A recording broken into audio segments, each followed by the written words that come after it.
Así como estamos, hermanos, vamos a darle lugar a nuestro pastor Bernabé Rendón, que el día de hoy trae la palabra a compartir con nosotros. Un saludo muy cariñoso a el pastor Mario Sánchez, el nuevo pastor de esta iglesia. Digo nuevo porque de julio para acá pues no es mucho tiempo todavía. Yo sé que está en una especie de luna de miel pastoral y así va a seguir, así va a seguir. Yo estuve 3 años en luna de miel y todavía no acababa de disfrutarla. Nos fuimos por razones tácticas, no porque quisiéramos irnos de la iglesia. Ustedes saben la situación en aquel entonces, del año 2007. Pero si por mí hubiera dependido aquí le hubiera seguido hasta que, y todo el tiempo que hubiera sido, seguiría la luna de miel. Gracias a Dios por la vida de Mario, que yo sé que está siendo una bendición para la iglesia, una bendición que la iglesia necesita.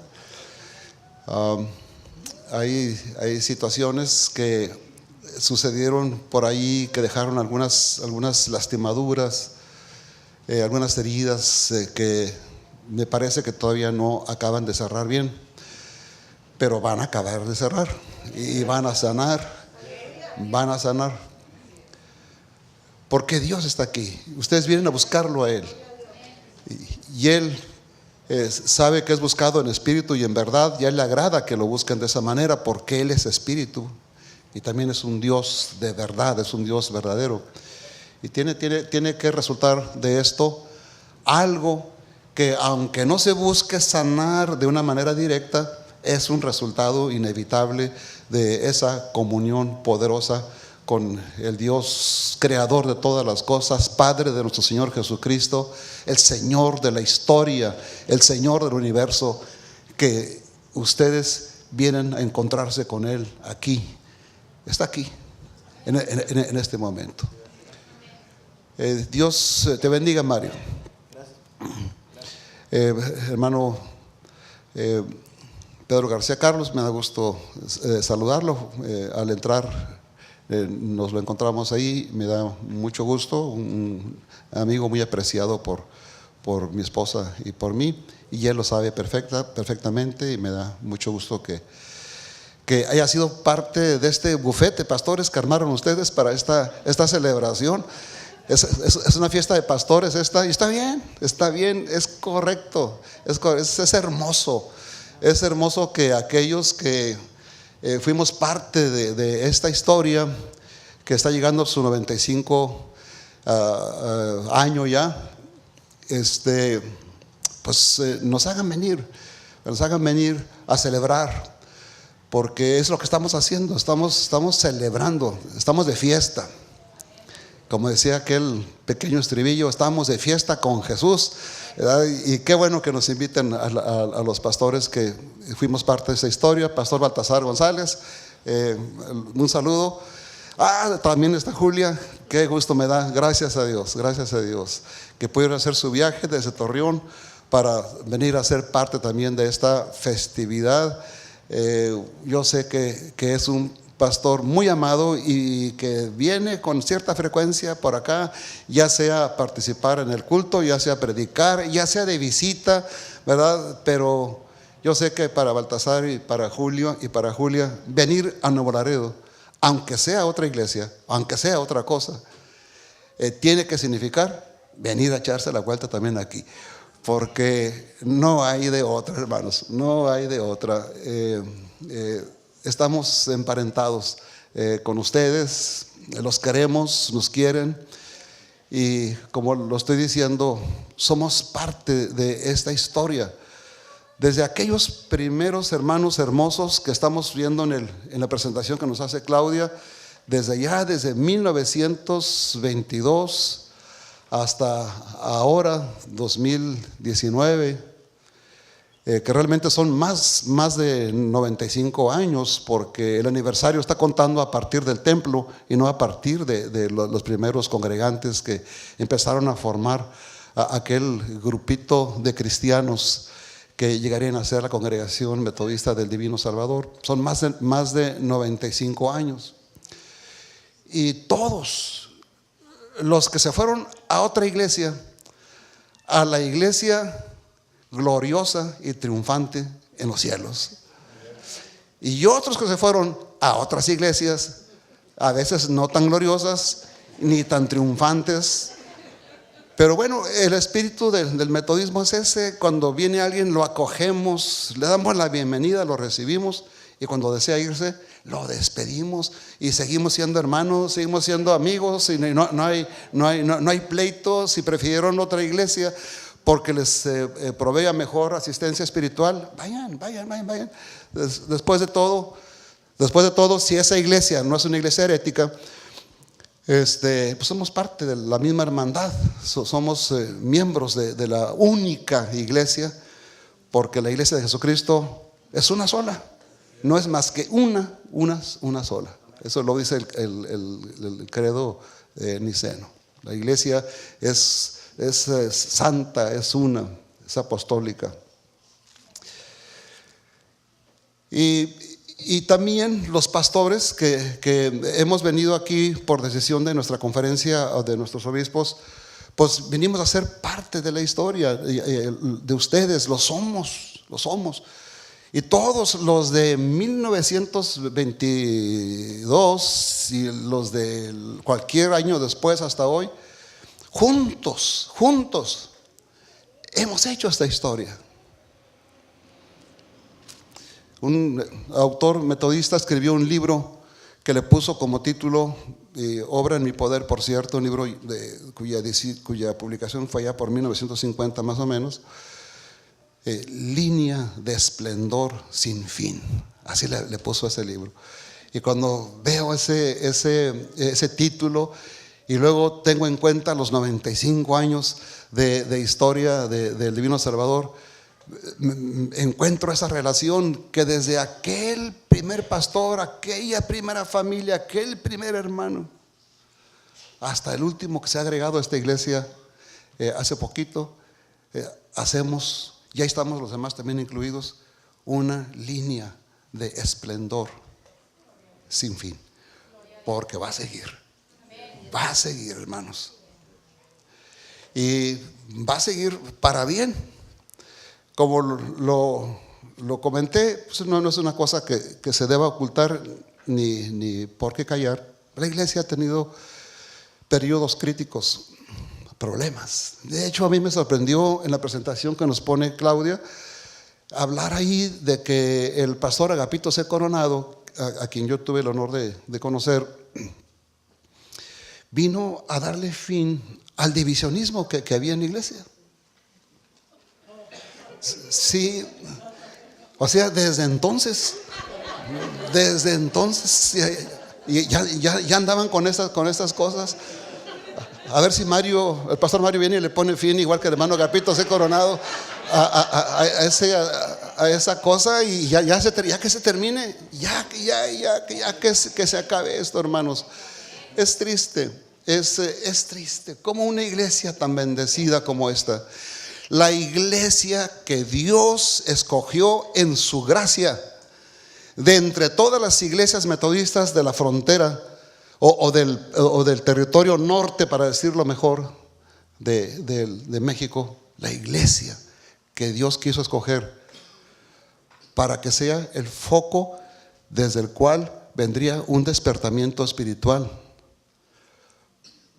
no solamente para la propia iglesia, no solamente para la ciudad de Nuevo Laredo, sino para alcanzar a todo el territorio norte del país y aún más allá, hacia el sur y hacia el norte, inclusive hacia el norte. Una bendición. Y a pesar de los pesares, nada más porque la iglesia La Trinidad de Monterrey, pues es la mamá de todas las iglesias aquí en la Conferencia Anual Oriental, y pues no hay quien le gane. El Divino Salvador, hermanos, está o en el segundo o en el tercer lugar en la conferencia. En su capacidad económica, en su desenvolvimiento dentro de los diversos ministerios de la conferencia anual, en el número de congregantes. A pesar de lo que estoy diciendo, a pesar de los pesares. Y de hecho, la Iglesia de la Trinidad, y el día que me pesquen, yo sé que me van a dar coscorrón con picayelo, pero no le hace. La Iglesia de la Trinidad no sería lo que es si no hubiera sido por el Divino Salvador, lo que pasó aquí en 1972. Y no estoy exagerando, estoy diciendo no más que la verdad, eso es. Entonces, vuelvo a decir, es la segunda iglesia, o a lo máximo la tercera iglesia más fuerte de nuestra conferencia, a pesar de lo que ha pasado. Y voy a decir lo que sigue, hermanos. Voy a decir una cosa muy, muy delicada. Probablemente alguien se va a disgustar. Dígame lo que quiera cuando yo me baje de este lugar. Pero no lo estoy diciendo para lastimar a nadie. Lo que voy a decir no es para lastimar a nadie, hermanos. Es una comparación nada más. Pero el partido más fuerte que ha tenido México en toda su historia, en este mismo mes de marzo, ha celebrado no sus 95, sino sus 90.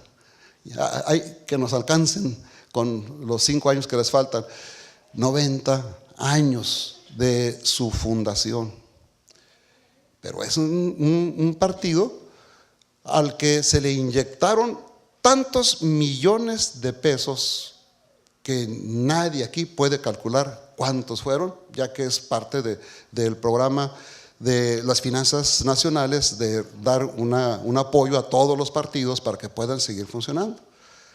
¿Cuántos son los millones o miles de millones de pesos que se les dio a través de la historia que llevan? No lo sabemos. Pero sí es un partido apoyado con grandes y poderosas figuras políticas, empresariales, militares. A pesar de esto, en el 2012, en las elecciones federales de 2012, de los 50 millones de personas que salieron a votar, 19 millones votaron por este partido, o sea, el 38.20% de la estadística de la votación de ese año. En las elecciones de 2018, apenas hace unos meses, de los 56 millones de personas que salieron a votar, ya no fueron 19 los que votaron por ese partido, sino 9 millones.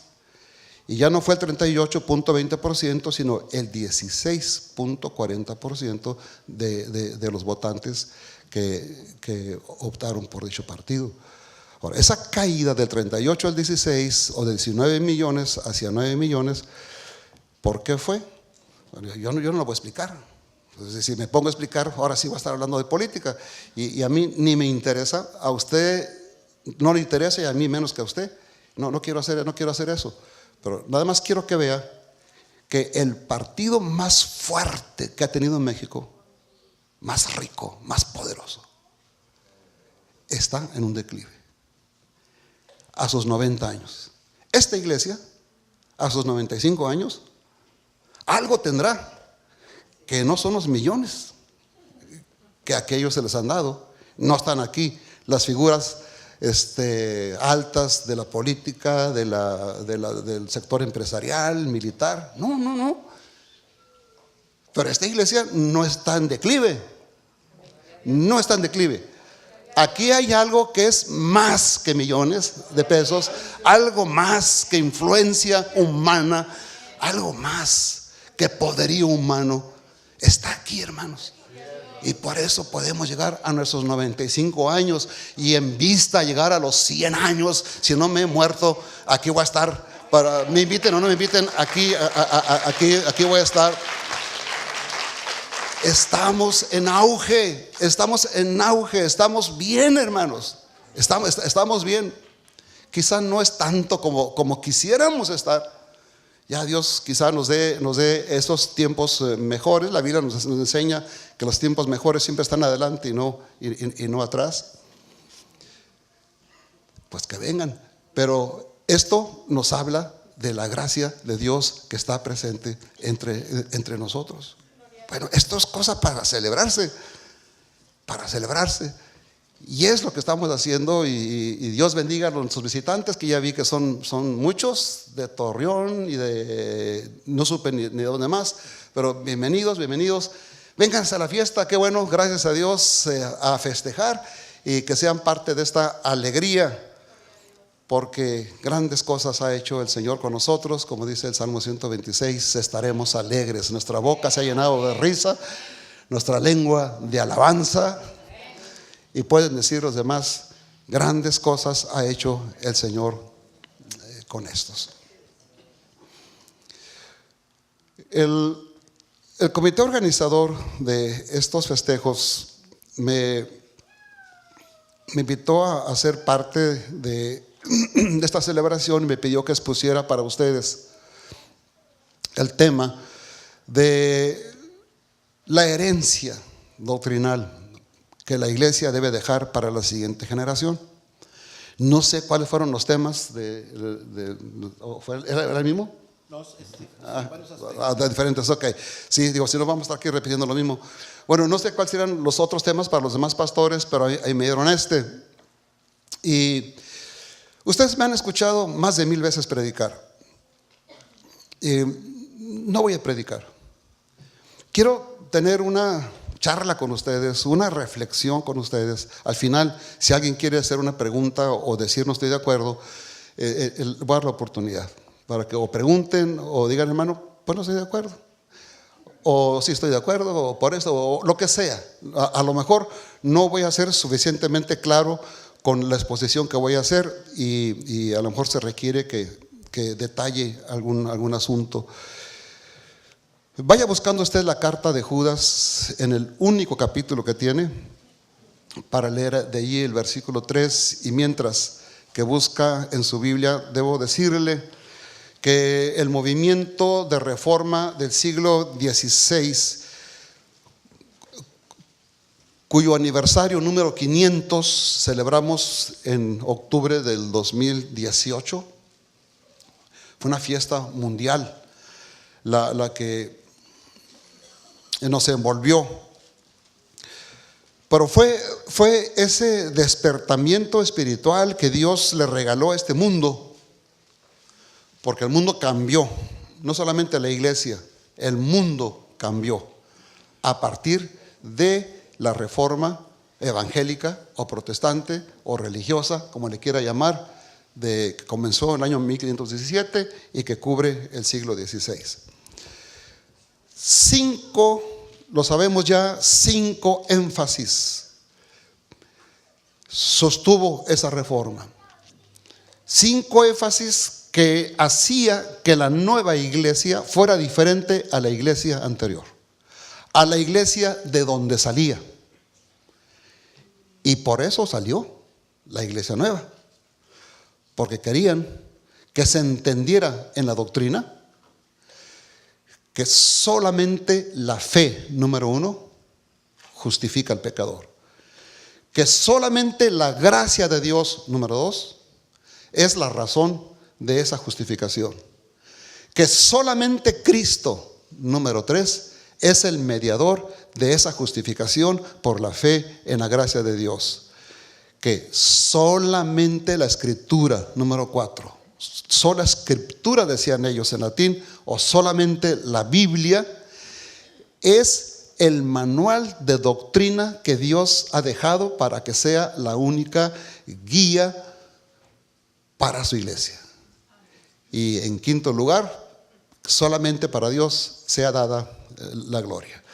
Muy bien, ese aspecto número 4 de solamente la Escritura indicaba, o lo que querían los reformadores era que dejara de pensarse que la iglesia tuviera que guiarse a través de la tradición de la propia iglesia, es decir, todos los acuerdos conciliares que se habían tomado a lo largo de los 16 siglos o 15 siglos anteriores de historia de la iglesia, los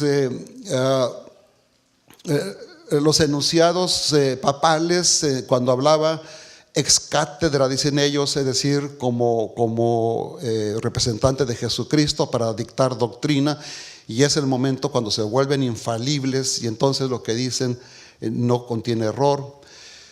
Que toda esa tradición no se tomara junto con la Biblia como guía espiritual de la iglesia, sino la Biblia sola. Y sobre todo porque muchas veces la tradición decía una cosa y la Biblia decía otra cosa. Ahora, pregúnteme usted, ¿qué es lo que terminaba haciendo la iglesia? ¿Lo que decía la Biblia o lo que decía la tradición? Y usted ya lo sabe. Ya lo sabe. Entonces, esa demanda de los reformadores por la sola escritura, decían, debemos de volver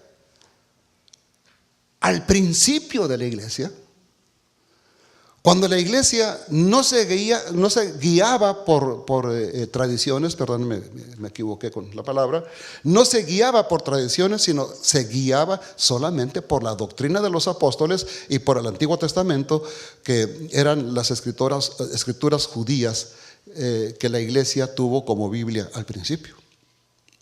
Entonces, quitemos las tradiciones, quitemos las adherencias humanas que se le han agregado a la doctrina y volvamos a poner a la Biblia en el lugar que corresponde.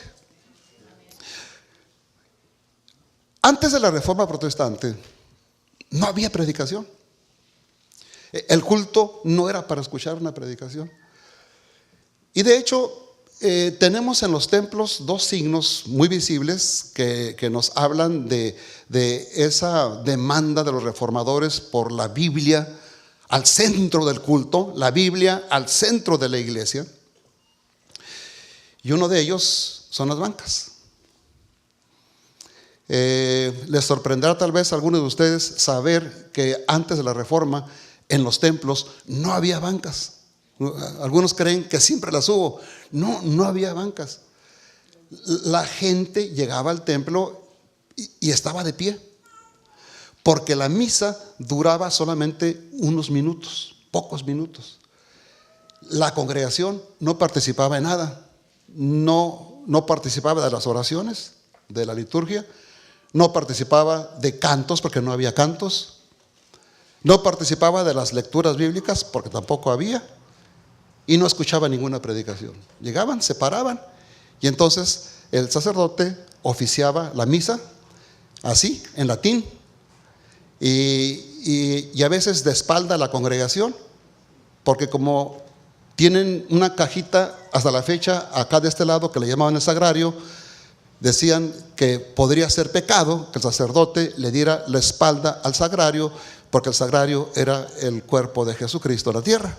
Entonces, por lo tanto, se iban de aquel lado de la mesa, daban la espalda hacia la congregación y entonces toda la misa la oficiaban en latín y de espaldas. Y la gente, ¿qué oyó? Y lo que oyó, ¿qué entendió? Entonces era rápido. Llegaban unos minutos, presenciaban, ya cumplieron, y fuímonos.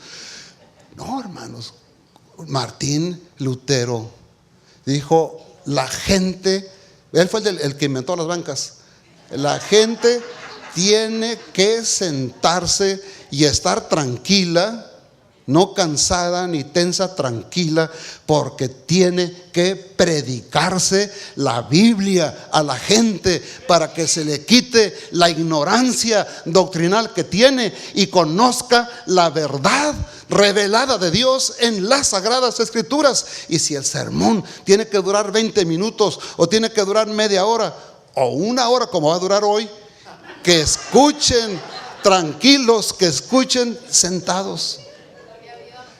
Entonces, hasta las mismas iglesias católicas, templos católicos con sus bancas, no lo saben muchos, pero son un invento de Martín Lutero.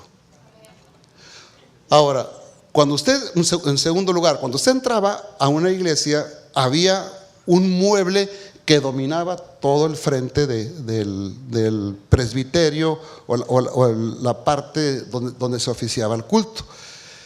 Y ese mueble todavía domina. domina. Si usted entra a un templo católico, ¿qué es lo que ve? ¿Qué es lo que ve ahí? La mesa de la comunión. Porque la gente iba a celebrar la misa nada más, no a escuchar un mensaje, no a adorar a Dios, no a cantar, iban a escuchar la misa. Entonces no se requería el púlpito. No había, o cuando había, era solamente para un uso muy ocasional. Pero cuando los reformadores están trabajando con la reforma de la iglesia y están reclamando que la Biblia vuelva a ser el material de la enseñanza de la iglesia, entonces le quitaron la importancia principal que tenía la mesa de la comunión y le dieron esa importancia al púlpito, porque la gente tenía que ir, pero para escuchar la predicación de la palabra de Dios. Entonces, si usted entra a un templo protestante hoy, chiquito, allá en un rancho, una cabañita allí, no hay ni bancas, hay unas tablas ahí con ladrillos para sentarse, pero ¿qué va a haber en el frente? Quizá no tienen mesa de la comunión, no hay, pero lo que no puede faltar, aunque sea un tronco ahí con una tabla clavada arriba, como sea, improvisada, pero se necesita, porque una iglesia evangélica ha vuelto a poner en el centro la palabra de Dios. El culto gira alrededor de la predicación de la verdad eterna de Dios. Las almas vienen para ser nutridas y para ser llenadas con la exposición de la santa, divina, eterna, verdadera palabra del Señor. Entonces,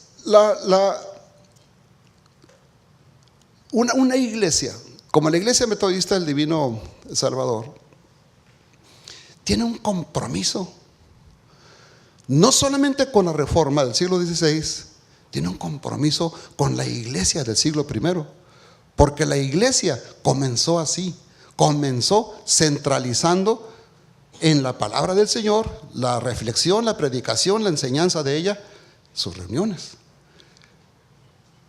Por lo tanto, es la sana palabra de Dios no adulterada, la doctrina que nos toca a nosotros heredar hacia las siguientes generaciones. En la carta de Judas, versículo 3, dice: amados, por la gran solicitud que tenía de escribiros acerca de nuestra común salvación, me ha sido necesario escribiros exhortándoos que contendáis ardientemente por la fe que ha sido una vez dada a los santos. Porque algunos hombres han entrado encubiertamente, los que desde antes habían sido destinados para esta condenación, hombres impíos que convierten en libertinaje la gracia de nuestro Dios y niegan a Dios el único soberano, y a nuestro Señor Jesucristo, y etcétera, etcétera, etcétera. Muy bien. Esta carta de Judas es uno de los libros de la Biblia que llamamos unitemáticos, que no son muchos los libros en esa calidad, es decir, libros que abordan un solo tema. Todo el libro hablan acerca de un solo tema. Y esta carta no tiene más que un solo asunto, un solo tema a tratar. Y por cierto, el tema que trata no era el que Judas había pensado originalmente tratar. Esta carta debería de tratarse de otra cosa. Si usted se fija en las primeras palabras del versículo 3, por la gran solicitud que tenía de escribiros acerca de nuestra común salvación. O sea, lo que Judas está diciendo: yo traía los deseos de escribirles para hablar acerca de la salvación de ustedes y la salvación mía. Eso es lo que yo quería hacer. Pero ¿qué pasó? Me ha sido necesario escribiros, o sea, cambié el plan, y me ha sido necesario escribiros exhortándoos que contendáis ardientemente por la fe que ha sido una vez dada a los santos. Cambié el tema que yo tenía para esta carta porque me he dado cuenta que en la congregación de ustedes han entrado encubiertamente falsos maestros, han entrado gente perversa, y de eso va a hablar toda la carta hasta el final, que están pervirtiéndoles con doctrinas, con errores, con fantasías, con cosas ajenas al Evangelio de Jesucristo. Entonces Judas tenía un corazón pastoral. A él le preocupó un probable desvío de la sana doctrina por parte de la iglesia a la cual envió esta carta. Así que él la escribió para decirles: yo los quiero exhortar ¿a qué? A que contendáis ardientemente por la fe que ha sido una vez dada a los santos. Que combatan por la fe.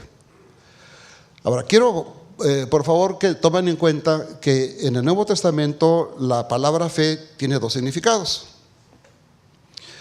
Está la palabra fe, que se refiere a la confianza que tenemos en Dios, ya sea para recibir nuestra salvación, ya sea para recibir el perdón de nuestros pecados, ya sea para recibir sus cuidados, ya sea para recibir respuestas a nuestras oraciones. Es nuestra fe en Dios. Pero un segundo sentido que se maneja en el Nuevo Testamento es que la fe es la manera de llamarles a las doctrinas cristianas. Y usted puede encontrar versículos, por ejemplo, como 1 Timoteo 4:1, donde Pablo dice: pero el Espíritu dice claramente que en los postreros tiempos algunos apostatarán de la fe, escuchando a espíritus engañadores y a doctrinas de demonios. Es decir, apostatar de la fe significaba dejar las doctrinas correctas para seguir a doctrinas demoníacas o a doctrinas engañosas. En la segunda carta a Timoteo, capítulo 1, versículo 14, el apóstol Pablo ahí le llama a ese conjunto de doctrinas el buen depósito. La idea es entonces que así como usted va al banco y deja ahí su dinero, deposita su dinero, y usted está confiando en que ese banco le va a custodiar, le va a guardar bien ese dinero, que lo va a hacer rendir, inclusive si es un buen banco, le va a dar buenos intereses por el tiempo que deje ahí su dinero, y entonces su dinero está bien ahí, no está ocioso, está produciendo allí en un banco. Que de esa manera Dios nos ha confiado a nosotros. Dios le ha confiado a la Iglesia Metodista de México el Divino Salvador, la buena doctrina de Él, el conjunto de creencias que pertenecen al Evangelio de nuestro Señor Jesucristo, para conservar ese depósito que Dios puso en nosotros bajo nuestro cuidado hasta la segunda venida de Jesucristo, esperando que le demos buenas cuentas del depósito que se dejó en esta iglesia. A los judíos, Dios les dejó el cuidado del Antiguo Testamento. En Romanos capítulo 3, versículos 1 y 2, ahí se nos dice que ellos tienen el honor de haber recibido las escrituras antiguas, y ellos hasta la fecha pues están encargándose de la preservación de esos escritos como un depósito que Dios les dejó. Pero a nosotros, a la iglesia de Jesucristo, nos ha confiado el Nuevo Testamento, las doctrinas que corresponden al Evangelio de nuestro Señor Jesucristo.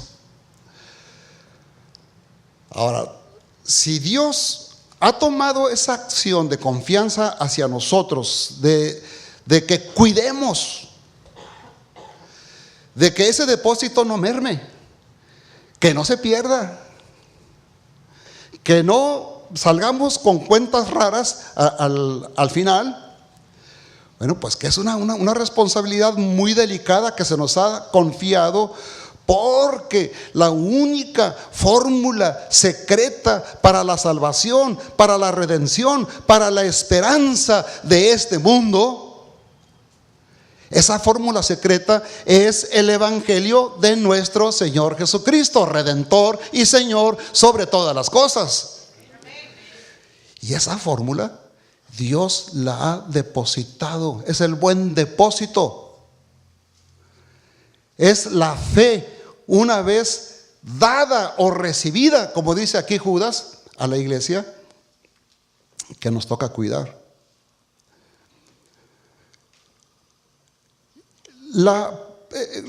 Si usted se fija en el versículo 3, la frase ha sido una vez, son 3 palabras. Ha sido una vez dada, la fe que ha sido una vez dada. Esas 4 palabras en el griego, que es un idioma más rico que el español, se dicen con una sola palabra, que es la palabra apax. La palabra apax del griego era usada para significar 2 cosas. La primera, que la transmisión de la fe una vez dada, quiere decir que ya quedó terminada. Que el conjunto de doctrinas que constituyen nuestra fe cristiana es un conjunto que ya está terminado. No le falta nada. No quedó algo pendiente para que en algún tiempo futuro Dios tuviera que revelarnos lo que le faltó en la doctrina que los apóstoles dejaron para la iglesia primitiva. La doctrina como la encontramos en el Nuevo Testamento está completa. No se requieren revelaciones especiales, porque de vez en vez nos aparecen de parte de esas iglesias marca patito. No falta qué escritor, no falta qué predicador de esos que escuchamos en el programa Enlace por televisión, que es un programa que, un canal más bien, que parece una guarida de malas aves. Porque por un buen predicador que usted se encuentra ahí, escucha a 20 diciendo sandeces, diseminando herejías, hablando mentiras como si fueran verdades, tratando de sacarle el dinero a la gente, y se lo sacan realmente. Hacen que la gente no vaya al templo el domingo y que prefieran quedarse a oír a esos merolicos del evangelio.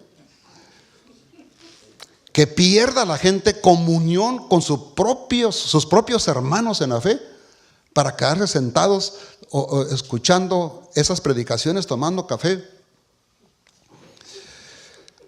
A veces nos sale alguno de ellos diciendo que la revelación para la última etapa de la iglesia está en la última etapa porque la venida de Jesucristo ya está muy cerca, y entonces la iglesia de los últimos tiempos requiere de una nueva revelación fresca.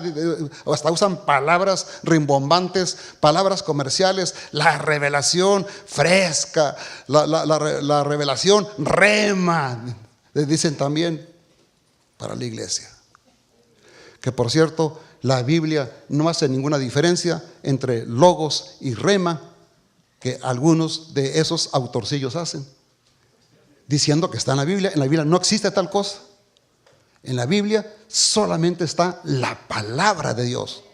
Llámese logos, llámese rema o llámese como se quiera, es una sola. No hay 2 clases de palabra: la que está escrita y la que se cree, la que está en la Biblia y la que llega al corazón. No, señores, es la misma.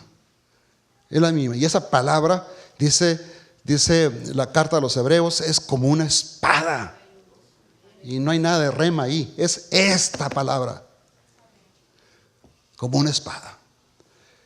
Entonces, lo que está diciendo aquí, a través de la palabra que usa Judas, es que el conjunto de doctrinas que nos dejaron los apóstoles en el Nuevo Testamento es un conjunto terminado, no le falta nada en lo absoluto, está completo perfectamente.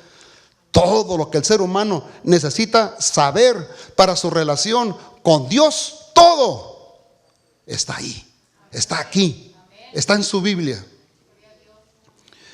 Y lo otro que la palabra apax quiere decir es la permanencia o validez de aquello. Esto quiere decir que lo que Dios reveló a través de los apóstoles y que nos han dejado en el Nuevo Testamento no era para un siglo, no era para algunos siglos, no eran para un tiempo. Son verdades que no necesitan ser retocadas, no necesitan ser actualizadas, no necesitan ser modernizadas, no requieren ser corregidas, no tienen que ser cambiadas en absolutamente nada.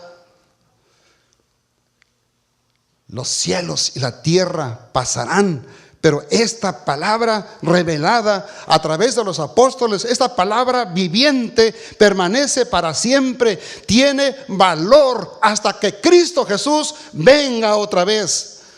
No hay nada que podamos decir, esto ya no sirve. Del Antiguo Testamento no podemos decir lo mismo, porque del Antiguo Testamento hay una parte que caducó, que Cristo la clavó en la cruz y la invalidó. No tiene valor para usted o para mí. Una parte yo no digo que todo el Antiguo Testamento, pero una parte, y para decirlo más claro, se refiere a la ley civil y a la ley ceremonial del Antiguo Testamento. Pero con el Nuevo Testamento nada tiene caducidad. Nada es para decir esto era para entonces, pero ya no para hoy. Esto es permanente para nosotros. Y esta doctrina fue dada a los apóstoles. Por eso Hechos 2, versículo 42 dice que la iglesia primitiva se reunía para convivir en la doctrina de los apóstoles, en las oraciones, en el partimiento del pan, pero en la doctrina de los apóstoles. Y por eso, hermanos, es que si ya no requerimos nueva doctrina, pues tampoco requerimos apóstoles, nuevos apóstoles. Porque hay un movimiento que así se llama, lo originó el hermano Peter Wagner, y ya hasta le puso nombre, la nueva reforma apostólica. Y él fue el primero que se autoungió y se autoproclamó como apóstol, y de ahí para acá, esto lo hizo en el año 2001. En el tiempo que yo estuve aquí con ustedes, todavía no agarraba auge ese movimiento, pero ahí agarró. Porque ahora ya nos surgieron una bola de apóstoles por todos lados.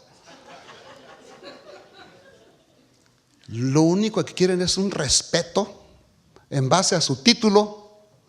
Es un respeto que no se han podido ganar con su trabajo, con su ejemplo, con su devoción, con su consagración, con su trabajo de evangelización, con su trabajo misionero. No se lo pueden ganar y quieren ganarlo gratis a través de un papelito que le den, que lo clasifica ya como un apóstol.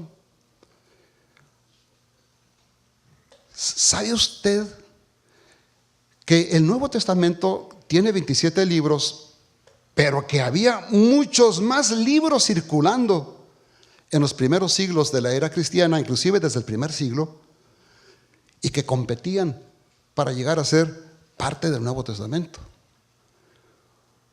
Cuando la iglesia cristiana, 500 años después de haber comenzado, define cuáles son los libros que deben de integrar el Nuevo Testamento y escogen estos 27, la regla principal fue: tienen que ser libros escritos por los apóstoles o supervisados por los apóstoles. Por lo tanto, entraron al canon del Nuevo Testamento solamente libros escritos en el siglo I, escritos por un apóstol o supervisados por un apóstol. Marcos fue supervisado por Pedro. Y si Mateo y Lucas se basaron en Marcos, entonces Pedro, sin darse cuenta, fue el que supervisó la escritura de Mateo, Marcos y Lucas. Y Juan, pues él mismo lo escribió. Y no quiero meterme con eso. La cuestión aquí es que había libros excelentes en el siglo I, como las cartas de Clemente de Roma. Pero él no fue apóstol. No entró ninguna de sus cartas al Nuevo Testamento. Estaba la Didache, o la enseñanza de los 12 apóstoles, que es un manual sobre cómo guiar el culto y cómo celebrar las actividades cristianas. Excelente libro, pero no fue escrito por un apóstol. No entra al Nuevo Testamento. Y después del siglo I se escribieron cartas, se escribieron tratados, se escribieron hermosos documentos cristianos, pero los apóstoles ya estaban muertos. Por lo tanto, sea Ireneo, sea San Cipriano, sea Tertuliano, sea San Agustín, sea quien sea, no entraron. Entonces, cuando cesó la revelación del Nuevo Testamento, cesó el apostolado. Y el mismo Nuevo Testamento, para que tengamos cuidado con eso, nos da inclusive las características que debería de tener un apóstol para llegar a ser apóstol. Y la característica fundamental, tenía que ser una persona que haya visto físicamente a Jesucristo resucitado. Antes de la llenura del Espíritu Santo en el domingo de Pentecostés, Pedro, con los 120 reunidos en el aposento alto, les dice: oigan, pues se suicidó ya este hombre. Judas se suicidó. Entonces necesitamos escoger a alguien que sea, junto con nosotros, testigo de la resurrección de Jesucristo. Para eso era el apostolado, para ser testigo de la resurrección de Jesucristo. Entonces, nadie en el siglo XXI, ¿cómo le hace? Para ir al tiempo pasado y ser testigo de la resurrección de Jesucristo y por eso ya llegar a ser apóstol, pues no puede hacerlo. Entonces, el Nuevo Testamento no permite el oficio, el don, como se le quiera llamar, del apostolado, porque lo cierra el mismo Nuevo Testamento. Inclusive el libro de Apocalipsis dice que Juan vio la Nueva Jerusalén, la ciudad santa, y que tenía 12 fundamentos, y que en cada uno de sus fundamentos estaban los nombres de los apóstoles. Tenía 12 fundamentos, por lo tanto 12 apóstoles estaban anotados, uno en cada fundamento de la ciudad. Ahora, ¿cómo le va a hacer Dios para aumentarle más fundamentos con toda esta fila de nuevos apóstoles y apóstolas que están surgiendo? Aquí en Laredo hay unos y unas inclusive. Según he sabido, ¿cómo le va a hacer para aumentar más fundamentos a la ciudad santa para anotar los nombres de estas gentes? No, la misma Biblia le cierra la oportunidad para eso.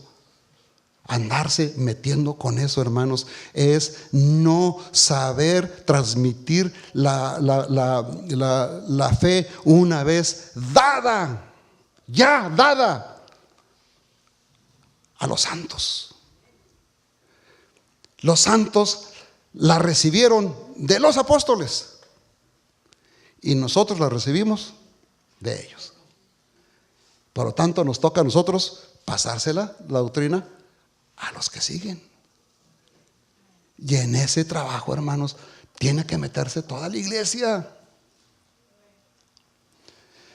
Es hermoso que como parte del avivamiento que nació aquí, tengamos música renovada, música nueva, música que nos ponga en comunión con Dios.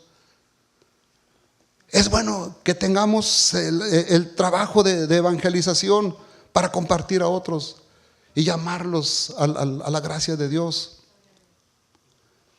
Es bueno hablar en lenguas, hablen lenguas si quiere. Pero un avivamiento verdadero debe ser un avivamiento de la verdad de Dios. Un avivamiento de la doctrina sana y santa, limpia de Dios. Y yo sé que algunos de los problemas que ha tenido esta iglesia ha sido por eso precisamente. Porque algunos de nosotros como pastores hemos fallado aquí y hemos empezado a mover doctrinas extrabíblicas, doctrinas copiadas de otros grupos. Ya ha habido aquí laicos ejemplares, laicos comprometidos con la verdad de Dios para protestar. Y yo sé que es muy delicada la tensión entre laicos y pastores, porque si un laico se equivoca, bueno, es el pastor es que le toca corregir. Pero si el pastor se equivoca, ¿cómo hacemos? Y si hay un laico o un grupo de laicos listos a corregir, se arma un problema. Y no solamente el problema entre esos laicos y el pastor, sino entre esos laicos y los otros laicos y aparte el pastor. Y se crean los divisionismos. Ahora, lo estoy planteando aquí sin que me ponga yo nervioso. No, porque yo sé que esto no va a pasar con mi hermano Mario. No, eso no va a pasar. Si yo tuviera la sospecha de que sí, pues mejor no lo diría, porque estoy aquí echándole leña al fuego. Sí, no. Él viene como una bendición de Dios a tranquilizar aquí las cosas, a unificar aquí.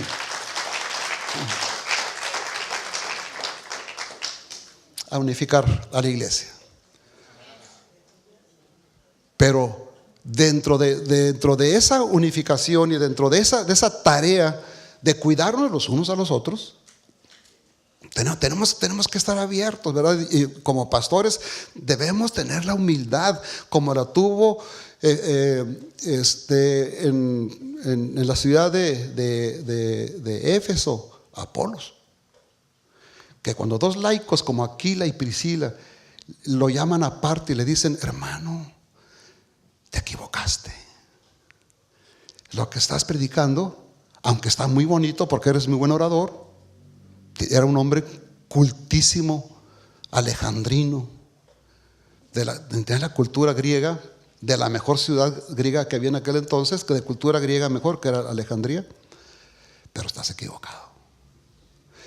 Y tuvo la humildad aquel hombre de escuchar a aquellos laicos y corregir el camino para predicar según la verdad. Yo sé, voy a terminar con esto, hermanos. Yo sé que el amor debería reinar. Debe reinar. Pero le voy a decir algo, para que ahorita me diga que no está de acuerdo, nomás que les dé la palabra. Usted le hace segunda carta de Juan, versículos 1 al 3. Y lo que va a decir ahí el apóstol Juan es que enviaba sus saludos a los miembros de esa iglesia y dice: a quienes yo amo en la verdad. no nada más los amo. Los amo, pero porque están en la verdad. Es decir, el amor, escúcheme bien, es un subsidiario de la verdad y no al revés.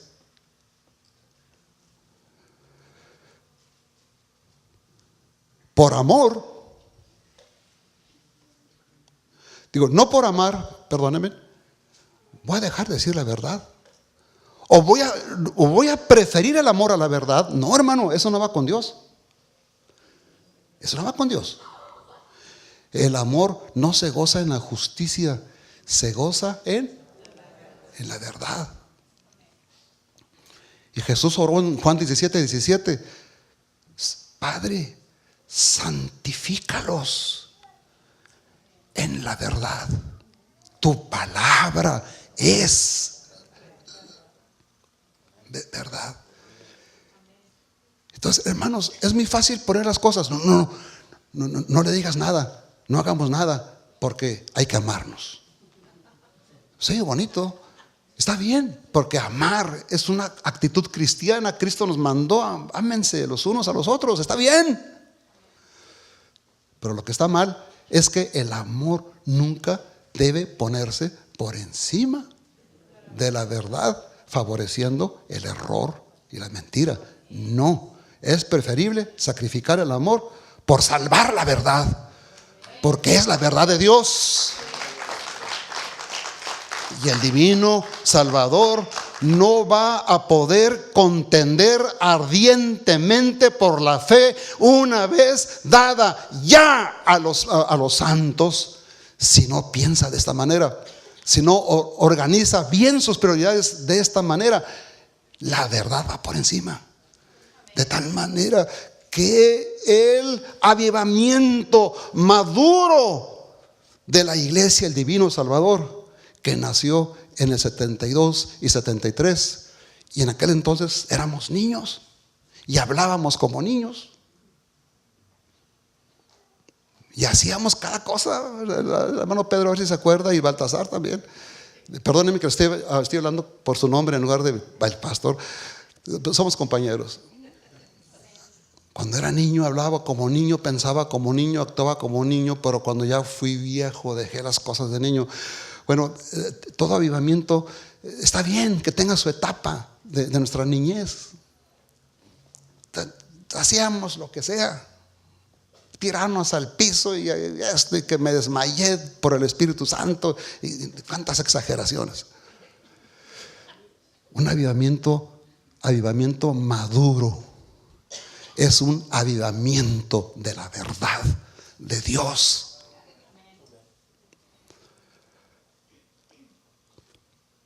Tenemos que hacer un compromiso con la verdad para preferir la verdad, defender la verdad, preservar la verdad y pasarle este depósito, esta herencia a nuestros hijos y a la generación que viene.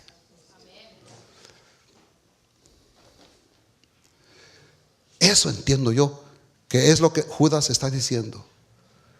Me ha sido preciso exhortarles de que contiendan ardientemente, que peleen ardientemente por la fe.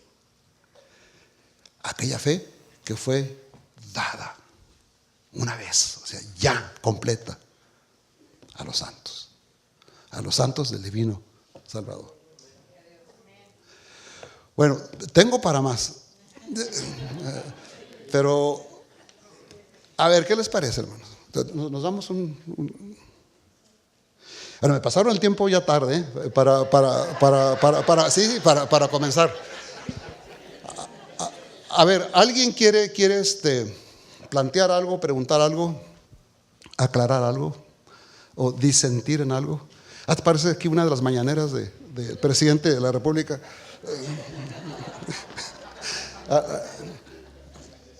¿Alguien quiere expresar algo? Sí, hermana, adelante. Quiero preguntar, cuando se sustituyó a Judas, se nombró a Lucas, y no hay más nada de... Digo, a Matías. Matías, sí. Matías, no hay nada de... No, no hay nada sobresaliente. Yo creo, con el respeto de mi hermano Pedro, que está en los cielos, no, pero no Pedro García Carlos, sino el apóstol Pedro y los demás apóstoles, cometieron un error, sí, de elegir echando suertes a un apóstol. ¿Cuándo que todos los apóstoles tenían que ser llamados por el Señor Jesucristo? Inclusive el último de los apóstoles, que fue Pablo, tuvo que ser llamado por Jesucristo, aunque Cristo ya estaba en el cielo, pero tuvo, sí. Y entonces, en lugar de esperar a que Dios hiciera su llamado para sustituir al otro testigo de la resurrección de Jesucristo, ellos lo eligieron echando suertes, y así no se hacen las cosas. Y por eso ese hombre que fue elegido, pues pasó a la historia sin pena y sin gloria.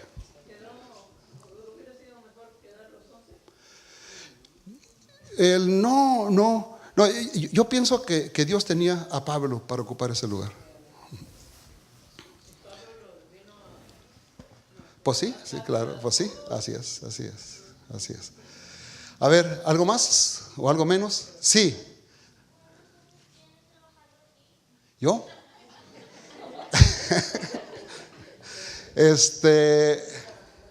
No, pues no. Trabajé aquí 3 años. Tengo más años de no trabajar aquí que de trabajar aquí.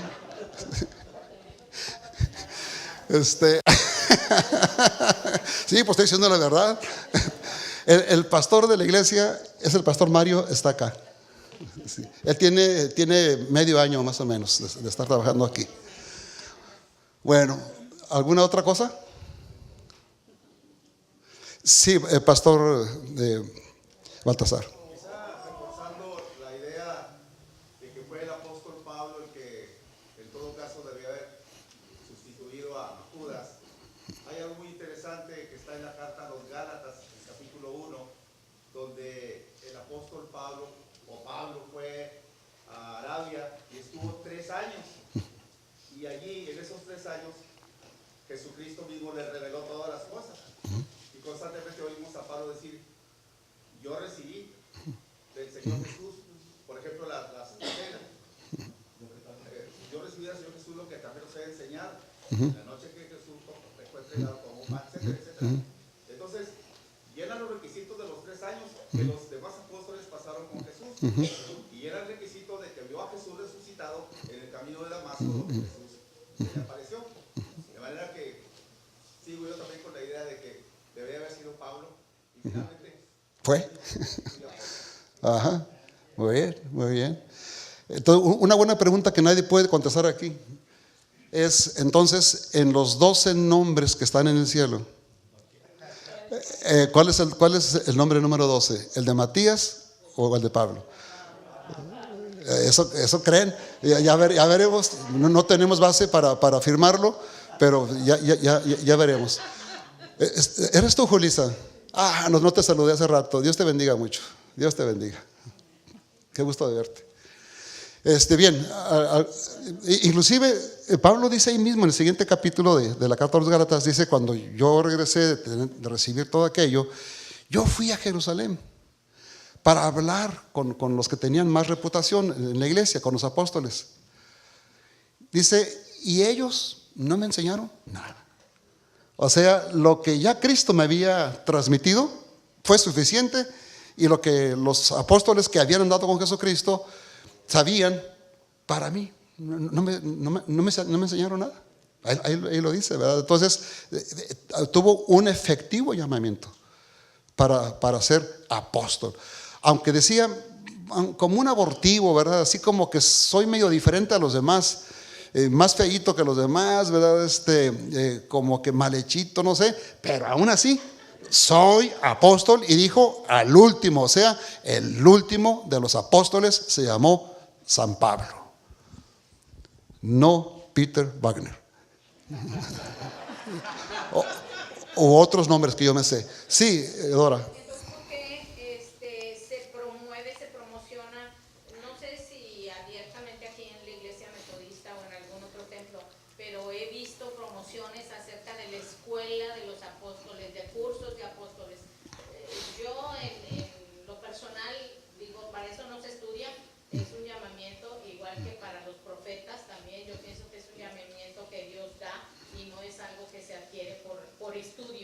Entonces, ¿por qué se permite que se promueva así abiertamente? Necesitas ir a la conferencia anual y preguntar ahí, porque yo te puedo responder. Mira, yo no voy de acuerdo con eso. Yo veo las actividades apostólicas que andan por ahí. Y bueno, por un lado se debe a que no hay un pronunciamiento oficial por parte de nuestra iglesia sobre si debemos de darle lugar o no a los apóstoles modernos, ¿verdad?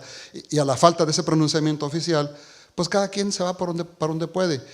Pero qué bueno que te des cuenta. Ahorita estoy aquí. Si yo estuviera en esa iglesia, yo les diría allí lo que acabo de decir aquí. Entonces, el divino Salvador, no se anden metiendo en eso. Sí, y confíen en que la fe una vez dada a los santos, a través de los únicos apóstoles que existieron, hay que defenderla y hay que transmitirla. Limpiecita. No hay que meterle, porque eso de los apóstoles es meterle al Nuevo Testamento lo que no está en el Nuevo Testamento. Sí. Interpreta Efesios 4:11. Uh-huh. Los dones ministeriales. Sí. Los dones que están mencionados ahí no dice que sean para siempre. Dice que cuando Jesucristo subió a los cielos, dio dones. Entonces, eso es un hecho. Eso ocurrió. Ocurrió en la iglesia primitiva. Pero para que no caigamos en contradicción bíblica, eso que tú citas está en Efesios 4. Si nos vamos atrasito a Efesios 2, San Pablo dice ahí que la iglesia fue levantada sobre el fundamento de los apóstoles. Apóstoles y profetas dice, pero ahorita lo que nos ocupan son los apóstoles. Ahora, piense en esto. Piense, ¿cuántas veces se echa el fundamento de una casa? La casa va a ser de cuatro pisos. A alguien se le ocurre que por ahí en el tercer piso eche otro fundamento para el otro. Se le viene abajo todo. El fundamento se echa una sola vez, no se vuelve a echar.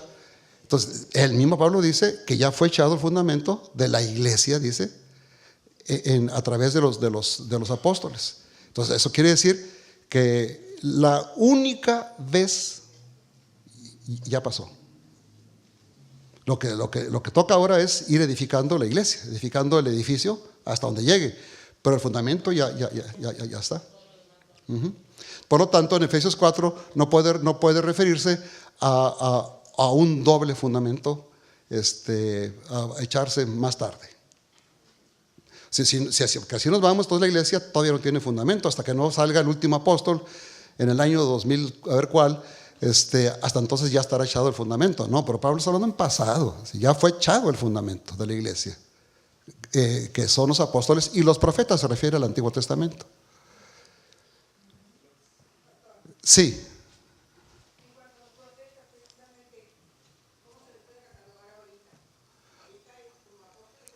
Sí, gracias por preguntar, Tita.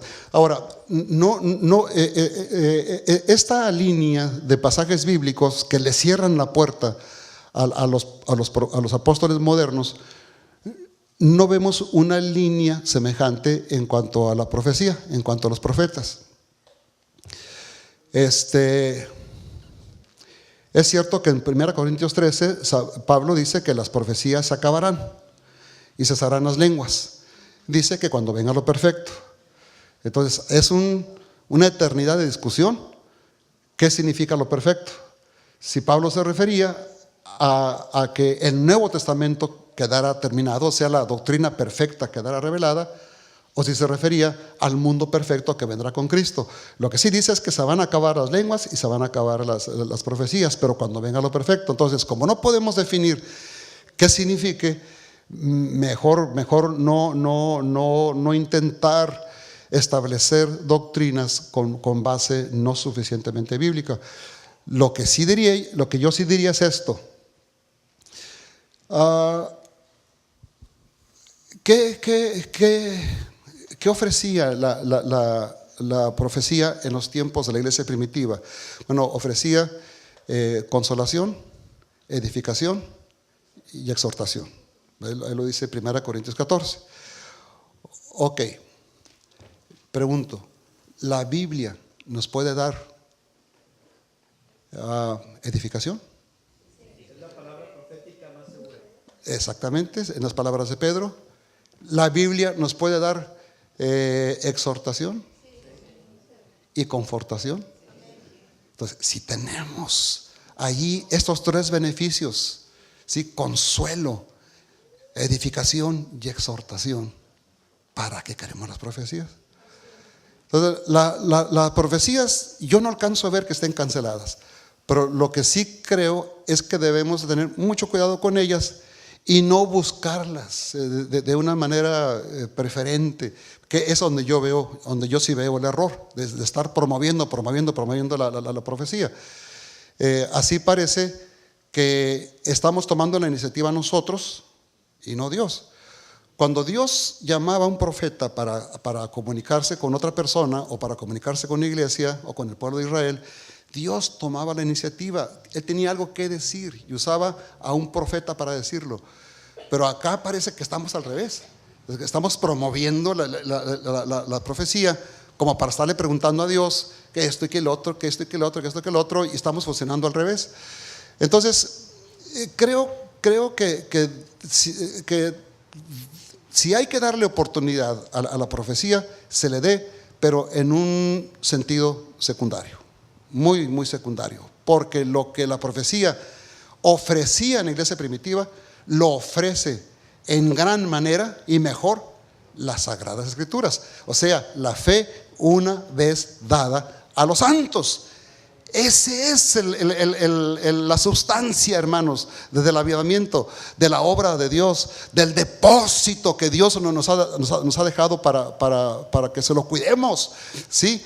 En la misma doctrina bíblica, ahí está todo. Ahora, yo terminaría haciendo esta aclaración.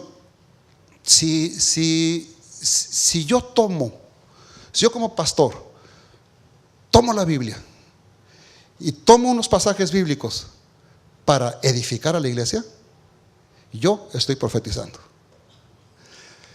Si una maestra de escuela dominical toma la Biblia y elige pasajes bíblicos para exhortar a su clase, ella está profetizando, porque está exhortando. Y si hago lo mismo para consolar, estoy profetizando. Entonces, la mejor y más viable manifestación de la profecía se ve en la predicación de la sana palabra de Dios, que no tiene dudas. Las profecías espontáneas pueden tener dudas. Nosotros conocimos en Chihuahua una pareja que se alejó de la iglesia porque había allá una profeta, pero de esas, de las buenas. Diana Mendiola se llama, tal vez ustedes la han oído mencionar. No, se la pelean para invitarla aquí y allá. Por cierto, últimamente dejó el cristianismo. En YouTube ustedes encuentran su despedida de la iglesia. Busquen Diana Mendiola con Google o en YouTube, pongan su nombre y ahí les va a aparecer. Bueno, pues les di una pareja que no puede tener hijos. Les dijo de parte de Dios, como profecía, que iban a tener un hijo. Y nunca llegó. Ahí está. Cuando las profecías se vician y empiezan a pronosticar eventos y luego no ocurren, lo que estamos haciendo es que el nombre de Dios quede en descrédito, que el Espíritu Santo quede en descrédito, y casi es un pecado contra el Espíritu Santo andar hablando a nombre del Espíritu cosas que el Espíritu jamás dijo. Entonces, predíquele. Eso es profetizar. Y en base que no falla, que es la Biblia. La fe una vez dada a los santos. Ok, ¿algo más? Bueno, ya vámonos, ¿verdad? Ok, vamos a orar. Querido Padre,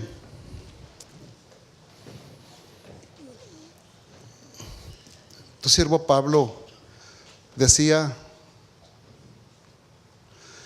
que no quería quedar bien con los hombres, sino contigo. Y por lo tanto, escribió a los tesalonicenses: yo no os hablé ni con error ni con engaño. Y eso, Padre, los que predicamos tu palabra, que estamos aquí en esta noche, es lo que queremos. No queremos ganarnos la admiración de la gente. No queremos hacer uso de subterfugios, de hacer uso del engaño, de interpretaciones incorrectas de los pasajes de la Biblia, nada más para atraer a la gente hacia nuestra persona. No queremos quedar bien con nadie, sino contigo. Padre, que ese espíritu que le diste a Pablo sea el de todos nosotros, pastores, maestros, líderes, laicos, congregantes, a todos, Señor, de preferir tu verdad a lo atractivo de las ideas humanas, preferir la verdad antigua por vieja que esté, y no las novedades atractivas, rimbombantes, que Satanás se ha encargado de diseminar para debilitar a tu iglesia y para apartarla de la verdad. Oh Señor, que este 95 aniversario, cuando hemos estado reflexionando sobre muchos temas, nos lleve también a esta conclusión. Tenemos que cuidar bien lo que nos has confiado para dejar esta herencia a los que vienen detrás de nosotros, y para que ellos hagan lo mismo con los que siguen, porque esto lo hemos estado haciendo por 20 siglos. A veces tu iglesia se ha perdido, se ha equivocado, se ha alejado de la fe una vez dada a los santos, pero se ha recuperado otra vez la fórmula de solamente la Escritura, solamente la Biblia como base firme y confiable. Y Padre, que como iglesia, el Divino Salvador, sigan con esa meta de preferir la verdad a cualquier cosa, inclusive si fuera necesario preferir la verdad al amor. Y ojalá, Señor, con tu ayuda, que nunca se tenga que elegir entre una cosa y la otra, sino amar y permanecer todos en la verdad. Señor, danos ese discernimiento, danos esa meta, danos esa línea, danos, oh Señor, esa dirección, danos el Espíritu de verdad, el Espíritu Santo en abundancia, para que nos enseñe a conocer, a defender y a compartir tu verdad, en el nombre de Jesús. Amén.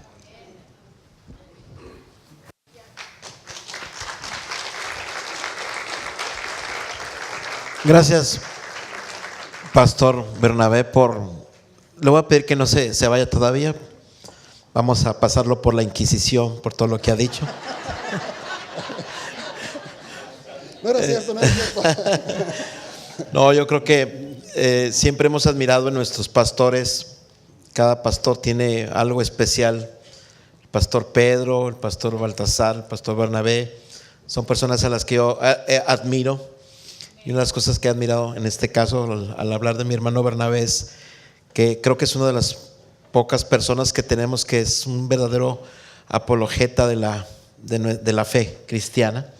Es un defensor, es un gran maestro y hay mucho que aprenderle, hay mucho que aprovechar. Así que nos dará mucho gusto verte también muy seguido por acá, hermano, para que la niña sepa que va a seguir viniendo también.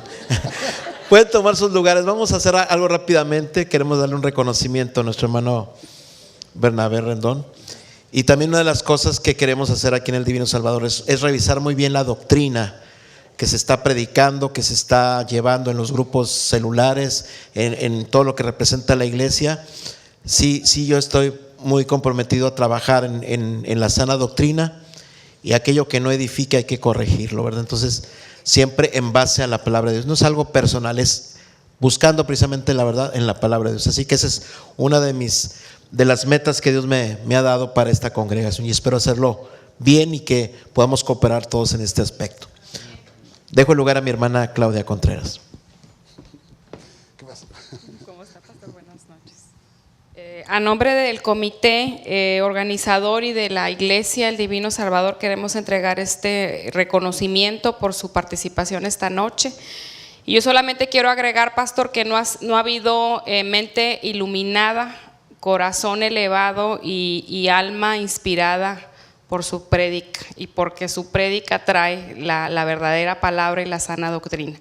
Muchas gracias, y esta noche fue una prueba de ello. Estamos agradecidos y muy contentos, alegres por tenerlo esta noche entre nosotros. Dios le bendiga, pastor.